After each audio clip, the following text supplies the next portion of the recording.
National level వరకు వెళ్ళిన తర్వాత ఇంటర్నేషనల్ లెవెల్కి వెళ్ళబోయే ముందు మీకు మెంటల్గా ఎలాంటి సిట్యుయేషన్ ఉంది? అంటే నేను ఈ ఇంటర్నేషనల్ లెవెల్లో కూడా నేను విన్ అవ్వగలను అన్న కాన్ఫిడెన్స్ లేదండి నాకు అసలు. ఏది నేను చేస్తాను ఏదో చేసేస్తానని అయితే వెళ్ళలేదు. చాలా ఇష్టంగా వెళ్ళాను అంతే. అంటే కొడతాను అని నాకు తెలీదు. ఏమంటే అందరూ చాలా ఎక్స్పీరియన్స్డ్ ఉన్నారు, నేను అంత ఎక్స్పీరియన్స్ కాదు. ఇంకా నాది ఇంకా నేర్చుకోవాల్సింది. యాక్చువల్గా నేను ఇంటర్నేషనల్ ప్లాట్ఫామ్ వెళ్ళిన తర్వాత నేను నేర్చుకున్న యాక్చువల్ ప్రాక్టికల్ విషయం ఏంటంటే నేను ఇంకా 20%లోనే ఉన్నాను, ఇంకా 80% నేర్చుకోవాల్సింది ఉంది. సో నేను అంత ఇంకా అంత కాదు, ఇంకా చేయాల్సింది చాలా ఉంది, ఇంకా నేర్చుకోవాల్సింది. పోస్చర్ కరెక్షన్స్, వెయిట్ ఇంకా నేను ఇప్పుడు ఇంకా చాలా 130, 140లోనే ఉన్నాను. నేను ఇంకా చాలా పెంచాలి, చాలా ఉందండి ఇంకా కథ. సో వెళ్ళేటప్పుడు ఏంటంటే ఏదో బాగుంది, ఇదేదో కొత్తగా ఉంది, ఒక యుల్ ఫీల్ స్ట్రాంగ్. బేసిక్గా ఆ స్టేజ్ మీదకి వెళ్ళి ఎత్తేటప్పుడు, ఆ పోస్చర్ ఇచ్చేటప్పుడు ఆ ఎక్స్ప్రెషనే నాకు చాలా ఇష్టం. ఇట్స్ వెరీ పవర్ఫుల్గా ఏదో సాధిస్తా అంటే అది real. It is real and it is power, it is strength. నేను ఎన్నో రోజులుగా నేను ప్రాక్టీస్ చేసి అక్కడికి వెళ్ళి చేస్తున్నప్పుడు ఆ ఎక్స్ప్రెషన్ చూస్తేనే అది లైక్ అబ్బా అలా ఉంటుంది. జనరల్గా ఒక ఆర్టిస్ట్ నేషనల్ లెవెల్ అవార్డులు వచ్చినప్పుడు ఎంత ఫీలింగ్ ఉంటుందో. ఎగ్జాక్ట్లీ. నేను నంది అవార్డ్ రెండు నంది అవార్డ్స్, ఒకటి క్యారెక్టర్ ఆర్ట్, ఒక సపోర్టింగ్ యాక్ట్రెస్ గా కామెడీ. సో 2 సార్లు నేను ఎంత సంతోషపడ్డాను ఆర్టిస్ట్గా ఒక రికగ్నిషన్కి, ఒక స్పోర్ట్స్ పర్సన్గా ఆ recognition I was equally happy. Because నేను ఏది చేసినా 100% ఇస్తాను, చాలా న్యాయంగా నిజాయితీగా చేస్తాను. దాని రివార్డ్ వచ్చినప్పుడు ఆబ్వియస్లీ ఏదో అని నేను చేయలేదు, 2 ప్రాణం పెట్టే చేశాను అండ్ 2టికి రికగ్నిషన్ వచ్చింది. ఇంకోటండి, యాక్చువల్గా మీరు బిగినింగ్లో అంటే జిమ్లో మీరు అంటే మీ ఫిట్నెస్ కోసం కానీ మీరు స్టార్ట్ చేసినప్పుడు మీరు అఫ్కోర్స్ ఆ వీడియోస్ మీరు పోస్ట్ చేసేవాళ్ళు, కామెంట్స్ వచ్చాయి, అటు ప్రశంసలు దక్కాయి, విమర్శలు వచ్చినాయి. సో విమర్శలు ఎక్కువ వచ్చాయండి. ఫస్ట్ ఎవరు అప్రిషియేట్ ఎవరు చేయలేదు, అందులో వాళ్ళకి కష్టం కనపడలేదు, అందులో ఒక వికృతం కనిపించింది. డెఫినెట్గా అలా కమెంట్స్ చేసిన చాలా మందికి మదర్ ఏజ్ వాళ్ళందరి నోళ్ళు ఊహించినట్టేగా మీరు చేశాను.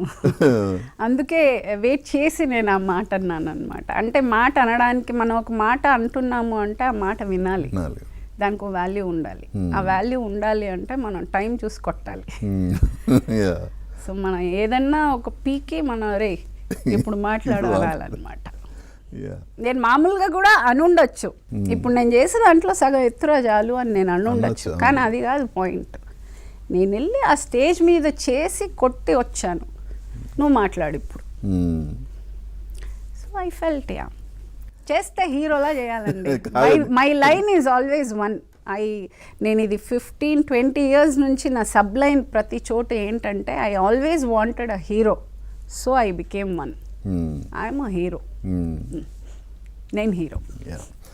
బట్ ఒకటండి, మీ బిగినింగ్లో మీకు వచ్చిన ఆ విమర్శలు అవన్నీ చూసినప్పుడు మీ పిల్లల వైపు నుంచి వచ్చిన రెస్పాన్స్ ఏంటి? వాళ్ళకి అసలు తెలుగు చదవడం రాదు, సో అది అంత పెద్దవాళ్ళకి తెలీదు.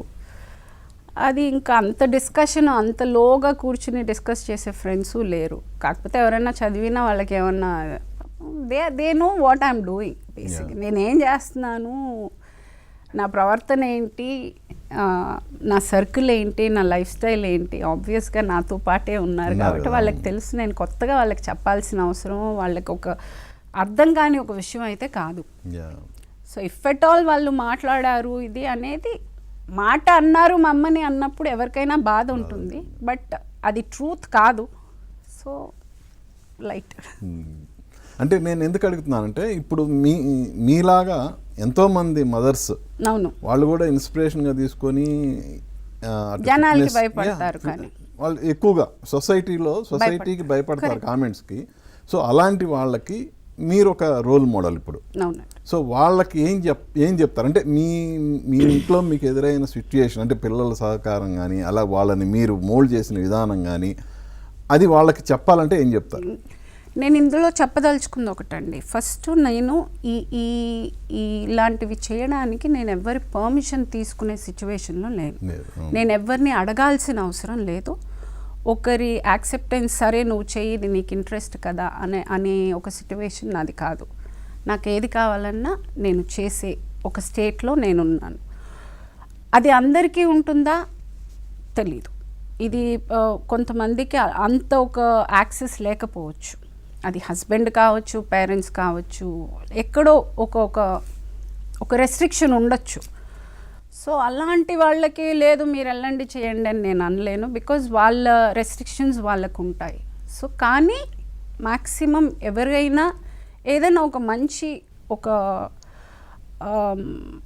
హాబీగాను లేకపోతే ఒక ప్యాషన్గాను చేసినప్పుడు ఐ ఓన్లీ రిక్వెస్ట్ ఇంట్లో ఉన్న వాళ్ళు ఒక ప్యాషన్ని కానీ ఆ హాబీని కానీ వాళ్ళకున్న ఆ ఇంట్రెస్ట్ని కొంచెం రెస్పెక్ట్ ఇచ్చి వాళ్ళని కొంచెం ఎంకరేజ్ చేస్తే ఎంతో దూరం వెళ్తారు. ఏమంటే లేడీస్కి మెంటల్గా చాలా strong in compare to men.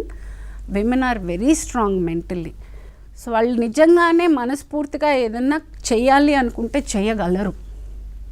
So అది కొంచెము వాళ్ళకి ఆ ప్రోత్సాహం ఇస్తే బాగుంటుందని నా ఫీలింగ్ ఇంట్లో ఉన్న వాళ్ళకి. నాకు ఆ అవసరం లేదు కాబట్టి నేను నా సిచ్యువేషన్ని మిగతా వాళ్ళతో నేను కంపేర్ చేయలేను. సో నా విన్నపం టు లాట్ ఆఫ్ పీపుల్, అలా రెస్ట్రిక్షన్స్ ఉన్న వాళ్ళకి చేయనివ్వండి ప్లీజ్. అది వాళ్ళకి కూడా ఒక లైఫ్, వాళ్ళకి కూడా హ్యాపీగా ఉండాలని ఉంటుంది. So please let them do.